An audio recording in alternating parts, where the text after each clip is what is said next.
Did you know that many African American families moved to the Soviet Union in the early 20th century for better economic opportunities? Happy Black History Month. Today we are going to be talking about how Black people were treated in the Soviet Union, which claimed to be a bastion of equality for all workers with no gender or racial biases. In the 1920s and 30s, African Americans were a focal point in their anti racist campaign. Comintern, which was an international communist organization that was sponsored by the USSR, sponsored African Americans to come over. The most well known of Black travelers included significant cultural figures such as Langston Hughes, Paul Robeson, and Claude McKay. Some African American visitors, such as Homer Smith and Paul Robeson, lived in the Soviet Union for years, where they enjoyed special privileges as representatives of the oppressed class of workers and an oppressed race. Some of the other visitors criticized the fact that they had blackface in plays in many of the plays in Russia, and many visitors were called monkeys or apes.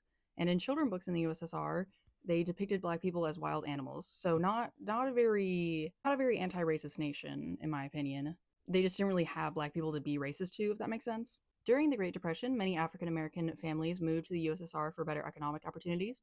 The Soviets actively recruited American agricultural experts as they were rapidly industrializing. One visitor, Margaret Glasgow, moved to Moscow in 1934.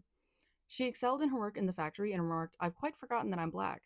I simply feel like a human being, that's all. I've been given a special shock brigadier's card for the dining room." Workers were rewarded based on their productivity level and the effort they put in rather than anything else. It was a meritocracy, if that makes sense, you know?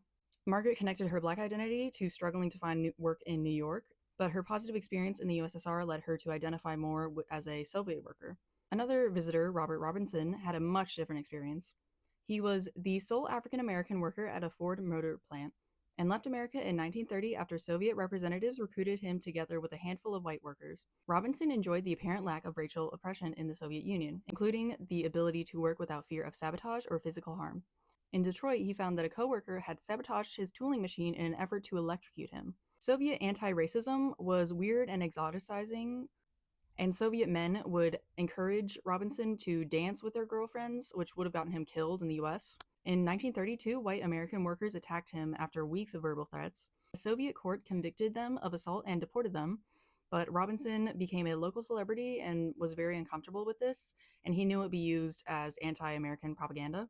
Unlike Margaret, he was hyper aware of his black identity and he felt he had to perform blackness. And despite claims of anti racism, many Soviets had stereotypical views of black people and just kind of, again, viewed them as this like foreign exotic thing instead of just like people that have, a different skin color. They just, that guy's just got a really good tan. As you can see, I kind of went on a rabbit hole when it came to black people in Russia. I just find it very fascinating because Russia were never directly involved with the transatlantic slave trade, and they also never had any colonies in Africa.